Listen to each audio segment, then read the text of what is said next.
Sahabat Indonesia, berbicara tentang kelompok musik atau musisi yang paling hebat yang tak lekang dengan zaman, maka grup band Slank masuk sebagai kategori grup band yang hebat dan tak lekang oleh zaman, karena beberapa zaman mampu dia lewati dengan tetap eksis dengan lagu-lagunya, dengan gayanya sendiri dalam bermusik. Grup Slank ini bisa disejajarkan dengan keberhasilan Iwan Fals maupun Rhoma Irama yang setiap zaman sudah beberapa dekade dia lewati namun tetap eksis.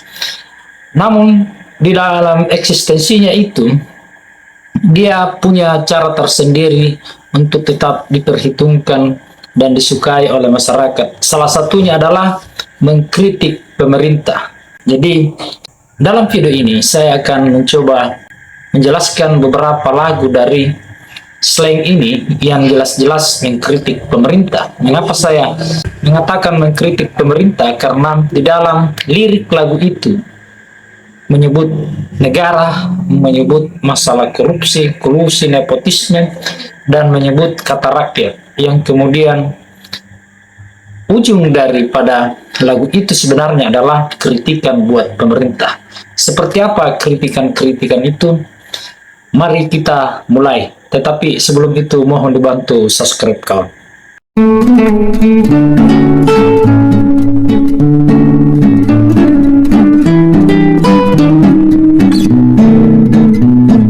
Jadi kelompok musik Slank ini sudah berdiri sejak tahun 1983 dan sampai sekarang masih eksis. Dan kalau di antara kita ada penikmat musik, terutama musik-musik bergaya Slank, bergaya band Slank, Dewa, dan sebagainya, maka pastinya kita pernah mendengar atau menyaksikan grup musik Slank ini. Dan di antara lagu Slank itu setidaknya ada 3 yang jelas-jelas mengkritik pemerintah. Yang pertama adalah Menagih Janji. Jadi Menagih Janji ini dirilis di tahun 1998 sejak era reformasi bergulir di bulan Juni dengan album Mata Hati Reformasi. Jadi Menagih Janji itu lagu-lagunya berisi tentang bagaimana janji pemerintah untuk menyudahi yang namanya korupsi, kolusi, dan nepotisme, dan hal-hal lain yang berkenaan dengan kepentingan rakyat yang belum dipenuhi oleh pemerintah. Jadi itu lagu pertama Slank yang betul-betul mengkritik pemerintah di waktu itu, di mana kita ketahui waktu itu baru 1 bulan lengsernya Soeharto dari jabatan presiden setelah didemo oleh mahasiswa dan masyarakat.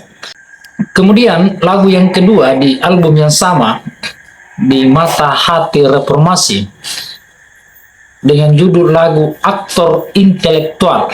Jadi di dalam lagu ini juga liriknya berbicara tentang bagaimana rakyat menderita dengan tingginya harga-harga yang ada di pasaran, bagaimana rakyat menderita dengan kemiskinannya, yang pada akhirnya ujung dari lagu itu sebenarnya adalah mengkritik rezim yang baru waktu itu, yang mana kita ketahui bahwa setelah Soeharto mundur diisi oleh wakil presiden yang ketiga, B.J. Habibie.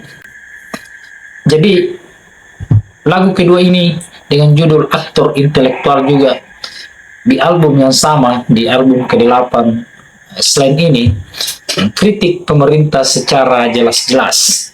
Dan itulah yang membuat dia atau mereka diingat oleh masyarakat, eksis terus di masyarakat, dan diperhitungkan juga oleh penguasa. Karena kita ketahui waktu itu kebebasan berpendapat sudah mulai lebih longgar, sehingga dia lebih bebas atau mereka lebih bebas membuat lirik lagu yang menyentuh dan agak kasar sedikit, mengarah bahwa banyak penderitaan di masyarakat dan pemerintah seharusnya bertanggung jawab akan hal ini. Kemudian di tahun 2004, jadi tahun 2004 itu sudah ada presiden baru yang dipilih langsung oleh masyarakat, yaitu SBY. Jadi SBY kan presiden pertama yang dipilih langsung oleh masyarakat. Dan lagu yang sangat menohok waktu itu adalah lagu yang berjudul Gosip Jalanan.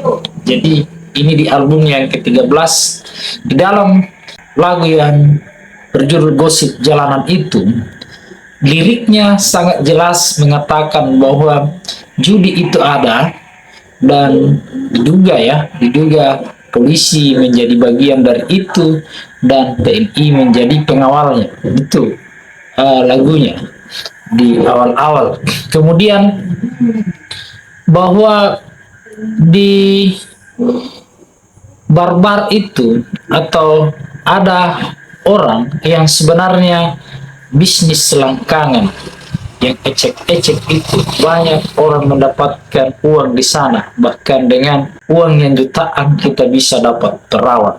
Ini paling menohok di antara lagu-lagunya, slang yang mengkritik pemerintah. Kemudian selanjutnya berbicara tentang peradilan, berbicara tentang narkoba, di mana hukuman mati bisa ditunda katanya hanya karena dengan membayar. Itulah lagu-lagu slang yang mengkritik pemerintah. Mungkin masih ada beberapa lagu dari slang itu mengkritik pemerintah, tetapi saya belum menjelaskannya di sini. Ya, kita bisa cari sama-sama bahwa ternyata bukan hanya mahasiswa, bukan hanya masyarakat itu bisa mengkritik pemerintah, tetapi melalui seni, melalui musik, banyak pemusik yang mengkritik pemerintah. Bahkan Rhoma Irama saja, yang notabene adalah pelagu dangdut yang selalunya diiringi dengan joget, itu juga mengkritik pemerintah. Termasuk yang paling legendaris lagi yang barusan saya bahas adalah Iwan Fals, itu juga banyak mengkritik pemerintah. Dan termasuk selain ini adalah band yang banyak mengkritik pemerintah. Pastinya mereka semua berniat untuk bagaimana Indonesia yang kita cintai ini lebih baik, sehingga mereka berani, bahkan terkadang di antara mereka ada yang berurusan dengan pemerintah karena lagu-lagunya yang mengkritik itu. Nah, bagi yang pertama kali menemukan video ini, mohon untuk dibantu subscribe kawan, karena subscribe itu gratis. Assalamualaikum warahmatullahi wabarakatuh.